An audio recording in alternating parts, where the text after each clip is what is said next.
السلام علیکم سب دیکھنے سننے والے بھائیوں پہ اللہ کی رحمت ہو، اور عالم اسلام اس وقت ایک آزمائش پہ ہے۔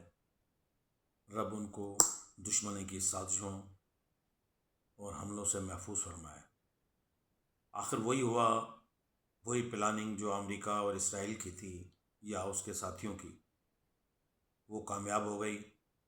امریکہ اسرائیل نے مل کے ایران پہ حملہ کر دیا، اور ایران نے حسب وعدہ امریکہ کی جو مختلف اسلامی ملکوں میں انسٹالیشن تھیں ان پہ حملہ کر دیا۔ اب دبئی ہو، بحرین ہو، یہاں تک خبر سنی ہے کہ کوئی ریاض میں بھی دھماکہ ہوا ہے۔ اس سے کیا ہوگا؟ دیکھیں، اسرائیل خوش ہوگا، اس کا پلان کامیاب گیا، امریکہ کے مفادات اور زیادہ آسان ہو گئے۔ وہ ایران کے وسائل کے ساتھ ان کے وسائل پہ تو پہلے ہی قبضہ کیے ہوئے بیٹھا تھا، وہ اپنے ہاتھ میں لے لے گا، اور باقی دنیا کی طاقتیں جو ہیں وہ سارے اپنے مفادات کے لیے ہیں۔ سب سے بڑا نقصان مسلمان اسلامی دنیا کو ہوگا۔ پاکستان کو آپ نے دیکھا کہ کس طرح سے سب سے زیادہ مسلمان کہلانے والوں کے ہاتھوں انگیج کر دیا، کیونکہ ہم میں غدار بہت ہیں، کچھ بے عقل بھی بہت ہیں، لالچی بہت ہیں، اچھا بزدل بھی بہت ہیں۔ وہ یہ سمجھتے ہیں کہ میں اپنے بھائی ان کے ساتھ مل کے اپنے بھائی کو ماروں گا تو میری کھال بچ جائے گی۔ وہ یہ نہیں سمجھتا کہ ایک ایک کر کے سب کی کھال ادھیڑی جائے گی، وہ سب کو ذلیل و رسوا کیا جائے گا۔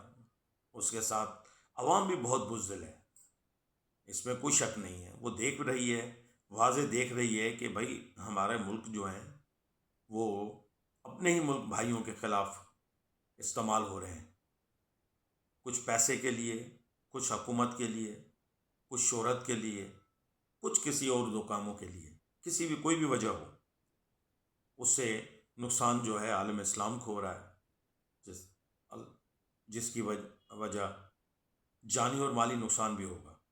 اب دبئی پہ اگر حملہ ہو گیا اور خلیفہ برج پہ ایک حملہ ہو گیا، مجھے بتاؤ کہ دبئی کہاں چلا جائے گا؟ 2 حملے ہوئے، شیشے کی بلڈنگیں بنی ہوئی ہیں، تو دبئی تو پھر واپس وہیں پہنچ جائے گا جہاں سے چلا تھا۔ یہی حال قطر کا ہے، یہی حال سعودیہ کا ہے۔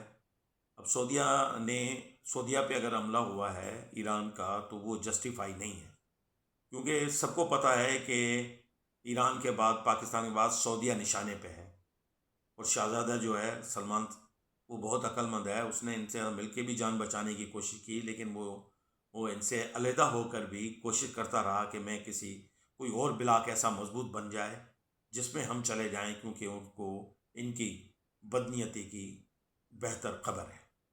اور اس نے کوشش بھی کی، اس نے ایران کے ساتھ بھی دوستی نبھانے کی کوشش کی، بنانے کی کوشش کی، اور مسلمان دشمن ملک جو ہیں جیسے انڈیا ہو، اسرائیل ہو، امریکہ ہو یا اس کے ساتھی ہوں، ان سے دور ہونے کی بھی اس نے بھرپور کوشش کی ہے۔